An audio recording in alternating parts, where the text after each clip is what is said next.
ये आकाशवाणी गोरखपुर है। अब आप सोने निगम से क्षेत्रीय समाचार सुनिए। कोविड मरीजों की संख्या फिर से बढ़ रही है, इसीलिए सभी श्रोताओं से अपील है कि कोई भी कोताही न बरतें। सभी सुरक्षा उपायों का पालन करें और 45 वर्ष से ऊपर के सभी लोग बेहिचक टीका लगवाएं। सुरक्षित रहें और इन 3 आसान उपायों का पालन करें। मास्क पहनें, 2 गज की दूरी है जरूरी, सुरक्षित दूरी बनाए रखें, हाथ और मुंह साफ रखें। और अब समाचार। राज्य निर्वाचन आयोग ने आज प्रदेश में त्रिस्तरीय पंचायत चुनावों की घोषणा कर दी। राज्य निर्वाचन आयुक्त मनोज कुमार ने आज लखनऊ में संवाददाताओं को संबोधित करते हुए कहा कि चुनाव 4 चरणों में क्रमशः 15 अप्रैल, 19 अप्रैल, 26 अप्रैल और 29 अप्रैल को संपन्न होंगे। उन्होंने कहा कि वोटों की गिनती 2 मई को की जाएगी। पहले चरण में 15 अप्रैल को कुल 18 जनपदों में चुनाव संपन्न होगा। इसके लिए नामांकन दाखिल करने की प्रक्रिया 3 और 4 अप्रैल को होगी, जबकि 5 और 6 अप्रैल को पर्चे जांचे जाएंगे।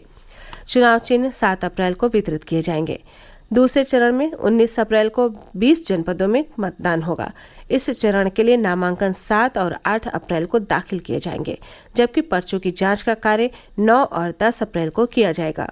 चुनाव चिन्ह 11 अप्रैल को वितरित किए जाएंगे। तीसरे चरण में 26 अप्रैल को 20 जनपदों में चुनाव कराए जाएंगे। इस चरण के लिए नामांकन 13 और 15 अप्रैल को दाखिल किए जाएंगे, जबकि पर्चों की जांच का कार्य 16 और 17 अप्रैल को किया जाएगा। चुनाव चिन्ह 18 अप्रैल को वितरित किए जाएंगे। चौथे और अंतिम चरण में 29 अप्रैल को 17 जनपदों में मतदान होगा। इस चरण के लिए नामांकन 17 और 18 अप्रैल को दाखिल किए जाएंगे, जबकि पर्चों की जांच का कार्य 19 और 20 अप्रैल को किया जाएगा। चुनाव चिन्ह 21 अप्रैल को वितरित किए जाएंगे। मुख्यमंत्री योगी आदित्यनाथ ने कहा है कि पिछले 4 वर्षों में उनके कार्यकाल में प्रदेश में व्यापक बदलाव हुए हैं। उन्होंने कहा कि आज उत्तर प्रदेश देश की दूसरी सबसे बड़ी अर्थव्यवस्था के रूप में उभरा है, जबकि 4 वर्ष पहले ये 6ठे स्थान पर था। मुख्यमंत्री आज इंडिया इकोनॉमिक फोरम के वर्चुअल कार्यक्रम को संबोधित कर रहे थे। उन्होंने कहा कि पिछले 4 वर्ष में प्रदेश में व्यवसाय के लिए अनुकूल माहौल बनाया गया है, जिसके परिणाम स्वरूप ईज ऑफ डूइंग बिजनेस यानी व्यवसाय में सुगमता रैंकिंग में प्रदेश आज 14वें स्थान से दूसरे स्थान पर पहुंच गया है। मुख्यमंत्री ने कहा कि 4 वर्ष पूर्व प्रदेश में प्रति व्यक्ति आय लगभग 47,000 रुपये सालाना थी, जो आज बढ़कर 95,000 रुपये सालाना हो गई है। मुख्यमंत्री ने कहा कि बीते 4 वर्षों में से 1 साल कोविड महामारी से जूझते हुए गुजरा, लेकिन इन 4 वर्षों में राज्य में 3 लाख करोड़ रुपए का निवेश आया है। मुख्यमंत्री ने कहा कि कोविड के समय भी प्रदेश को 7,000 करोड़ रुपए का निवेश प्राप्त हुआ है। श्री योगी ने प्रदेश सरकार की उपलब्धियां गिनाते हुए कहा कि पिछले 4 वर्षों में 40 लाख लोगों को आवास उपलब्ध कराए गए हैं और 2 करोड़ 61 लाख से अधिक परिवारों के लिए शौचालय का निर्माण कराया गया है। मुख्यमंत्री ने कहा कि उत्तर प्रदेश अपनी समृद्ध और उपजाऊ भूमि के लिए जाना जाता है। राज्य में पर्याप्त जल संसाधन है।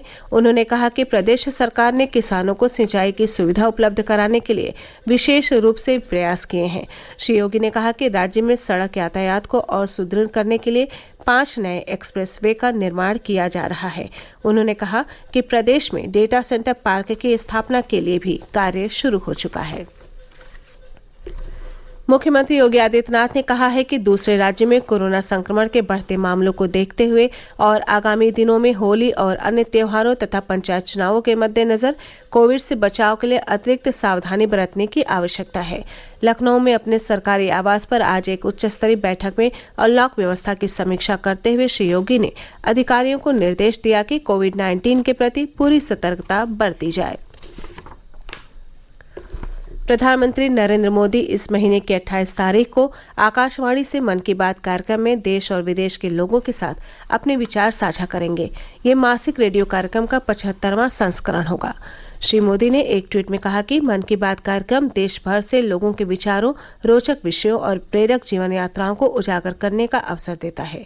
प्रधानमंत्री श्री मोदी ने लोगों से कार्यक्रम के आगामी संस्करण के लिए अपने विचार साझा करने का भी आग्रह किया। लोग नमो ऐप या MyGov ओपन मंच में अपने विचार साझा कर सकते हैं।